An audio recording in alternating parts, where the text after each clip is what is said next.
देवेंद्र फडणवीस यांच्या वाढदिवसानिमित्त भारतीय जनता पार्टीच्या वतीने उरण तालुक्यात 4 ठिकाणी भव्य रक्तदान शिबिरांचे आयोजन करण्यात आले।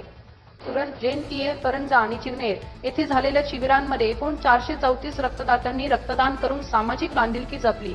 उरण केंद्रावर सर्वाधिक 150, करंजा येथे 100, जेनटीए येथे 95 आणि चिरनेर येथे 90 जणांनी रक्तदान केले।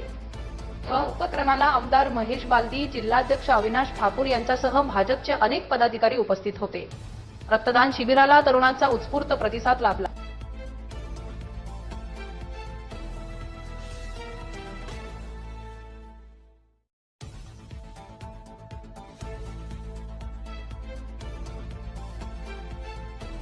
महाराष्ट्रातील सर्व जिल्ह्यातील ताज्या घडामोडी जाणून घेण्यासाठी नवराज्य चॅनलला सबस्क्राईब करा आणि दाबा बेल आयकॉन।